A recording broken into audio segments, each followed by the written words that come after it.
24 గంటల నాణ్యమైన కరెంట్ ఇచ్చి చూపింది కేసీఆర్. ఈ భారతదేశంలో రైతుకు 24 గంటల కరెంటు ఉచితంగా ఇచ్చింది ఒకే ఒక్క పార్టీ, అది బీఆర్ఎస్ పార్టీ, గులాబీ జెండా. ఇవాళ దాన్ని ఇవ్వమంటే కూడా నువ్వు మళ్ళీ మోటార్లు కాలుతున్నాయి, ట్రాన్స్ఫార్మర్లు కాలుతున్నాయి. నువ్వు వచ్చినాక మున్పటి లెక్క క్వాలిటీ కరెంట్ వస్తలేదు.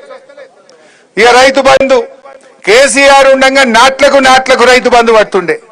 రేవంత్ రెడ్డి వచ్చినాక ఓట్లకు రైతు బంధు పడుతుంది. అవునా కాదా?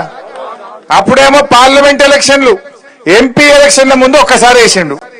ఇప్పుడు సర్పంచ్ ఎలక్షన్లు వస్తున్నాయి, జడ్పీటీసీ ఎలక్షన్లు వస్తున్నాయని మళ్ళొక్కసారి ఓట్ల ముందు ఇప్పుడు రైతు బంధు ఎత్తుండు. నడిమిట్ల 2 ఎగ్గొట్టిండా లేదా? పోయిన వానకాలంలో ఎగ్గొట్టిండు. మొన్నటి యాసంగిలా మండలానికి ఒక్క ఊరికేసిండు, అన్ని ఊర్లు ఎగ్గొట్టిండు. అంటే రేవంత్ రెడ్డి నీ సంగతి అర్థమైపోయింది మా రైతులకు. కేసీఆర్ కరోనా వచ్చినా, కరోనా కష్టకాలంలో ఆదాయం లేకపోయినా ఆనాడు కేసీఆర్ గారు ఎమ్మెల్యేల మంత్రుల జీతాలు బంద్ పెట్టిండు, రైతులకు మాత్రం రైతు బంధే చూపించిండు కేసీఆర్. కానీ నువ్వు ఇవాళ ఓట్లకు రైతు బంద్ వేస్తున్నావు. 15,000 ఇస్తా అన్నావు, ఇవాళ నడిమిట్ల 2 రైతు బంధులు ఎగ్గొట్టినావు. 2 రైతు బంధులు అంటే ఒక్కొక్క రైతుకు ఒక్కొక్క ఎకరానికి 12,000 ఇవాళ రేవంత్ రెడ్డి బాకీ ఉన్నాడు. అంటే రైతులు అంత అమాయకంగా కనబడుతున్నారా? నడిమిట్ల 2 ఎగ్గొడతా, ఇప్పుడు ఓట్ల ముంగట ఎత్తే మళ్ళీ వడ్డేని ఓట్లు గుద్దుతారు అనుకుంటున్నావు. ఏంది బిడ్డ? తప్పకుండా నువ్వు ఆ 12,000 బాకీ పడ్డ ఎకరానికి 12,000 ఇస్తేనే రేపు లోకల్ బాడీ ఎన్నికల్లో నీకే రైతన్న ఓటేస్తాడు, లేకపోతే ఒక్క రైతు కూడా నీకు ఓటేయడు బిడ్డ, జాగ్రత్త అని చెప్పి నేను హెచ్చరిస్తా ఉన్నా. అంటే ఆయనకే తెలివి ఉందనుకుంటుండు, అతి తెలివి చూపిస్తున్నాడు. నడిమిట్ల 2 ఎగ్గొట్టిండు, ఇప్పుడు ఒక్కసారి ఎత్తగా నాకు మళ్ళా పడతాయి ఓట్లు అనుకుంటుండు. రైతుల్ని మనం చైతన్యపరచాల్సినటువంటి అవసరం ఉంది.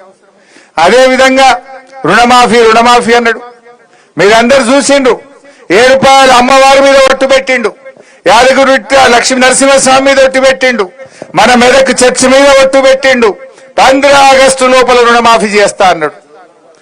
అయిందా రుణమాఫీ? ఇలా రుణమాఫీ కాని వాళ్ళు చేయలేవట్టుగా ఇలా సగం మందికి రుణమాఫీ కాలే. నీకు కూడా కాలేదా? మా ప్రభాకర్ కూడా కాలేదట. అయితే ఇవాళ చెప్పింది ఏంది? ఆ రోజు ఒక్క ఏడాది కడుపు కట్టుకుంటే 42,000 కోట్లు వస్తాయి, ఒక్క ఏడాది కడుపు కట్టుకుంటా 42,000 కోట్ల రుణమాఫీ చేస్తా అన్నాడా? మరి ఇప్పుడు చేసింది ఎంత? చేసింది 40 పైసలు, ఎగబెట్టింది 60 పైసలు. 20,000 చేసినా అంటుండు, కానీ రైతులకు పడ్డది 15,000-16,000 కూడా దాటలే. చెప్పిందేమో 41,000 42,000 కోట్లు, పడ్డాయేమో 15,000-16,000 కోట్లు. అంటే ఇప్పుడు రేవంత్ రెడ్డి అడుగుతున్నా, నువ్వు కడుపు కట్టుకోలేదా? మరి ఎందుకు రైతులకు పూర్తి రుణమాఫీ చేయలేదో సమాధానం చెప్పాలి. అసలు నువ్వు ముఖ్యమంత్రివా? ఆ కుర్చీ ఇజ్జత్ తీయబట్టివి. ఏం చెప్పిండు? మీరు టీవీలో చూసిండు. 2 లక్షల మీద ఉన్న వాళ్ళు కట్టుర్రి, నేను క్షణంలో వేసి పారేస్తా పైసలు. ఒకటే క్షణం 2 లక్షల మీది కట్టుర్రి, మీరు కట్టంగానే మీ మీది రుణం 2 లక్షలు మాఫీ చేస్తా అన్నాడా లేదా? టీవీలలో చూసిందా లేదా మీరు?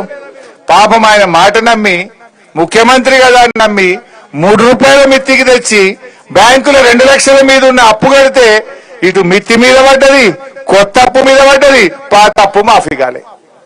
ఇవాళ చాలా మంది రైతులు లబో దిబో అంటున్నటువంటి పరిస్థితి. 2 లక్షల లోపు కాలే చాలా మందికి, 2 లక్షల మీద వాళ్ళకైతే అసలే కాలే. అంటే రుణమాఫీ అని రైతుల్ని నిండా ముంచింది ఇవాళ కాంగ్రెస్ పార్టీ. రుణమాఫీ చేయకపోతివి, రైతు బంధు వేయకపోతివి, రైతు బీమా అది కూడా బంద్ పెట్టిండు. ఇప్పుడు కేసీఆర్ ఉండగా ఓ భరోసా ఇచ్చిండు. ఏ రైతన్న దురదృష్టం వల్ల, అదృష్టం బాగలేక, ఏ కారణం చేత చనిపోయినా దినవారాలు కూడా జరగక ముందే 5 లక్షల రూపాయలు ఆ తల్లి అకౌంట్ లో వేసి ఆ కుటుంబానికి అండగా నిలబడ్డాడు కేసీఆర్. ఇవాళ రేవంత్ రెడ్డి వచ్చి ఇప్పుడు 6 నెలలకెళ్ళి రైతు బీమా పైసలు ఎల్ఐసి గట్టలే, ఇవాళ వేలాది మంది రైతులకు రైతు బీమా డబ్బులు పడతలేవు. అంటే ఇలా మార్పు అన్నవి ఏందయ్యా మార్పు? రైతు బీమా ఎగబెట్టుడు, రైతు బంధు ఎగబెట్టుడు, రుణమాఫీ ఎగబెట్టుడు, ఇదేనా కాంగ్రెస్ పార్టీ తెచ్చిన మార్పు? ఇలా ఏం మార్పు తెచ్చిందో నేను అడుగుతా ఉన్నా. పంటల బీమా అన్నాడు, అరే అసెంబ్లీలో చెప్పింది కూడా అబద్ధమే ఆడతాడు. అంతేగాని దేవుని మీద ఒట్టు పెట్టి మాట తప్పినోనికి అసెంబ్లీలో లెక్కన? దేవుని మీదనే యాదగిరిగుట్ట లక్ష్మీ నరసింహస్వామి చాలా పవర్ఫుల్. గాయని మీద ఒట్టు పెట్టి మాట తప్పిన నీకు అసెంబ్లీ కంటే ఓ లెక్కన అసెంబ్లీలో చెప్పిండు 2 సార్లు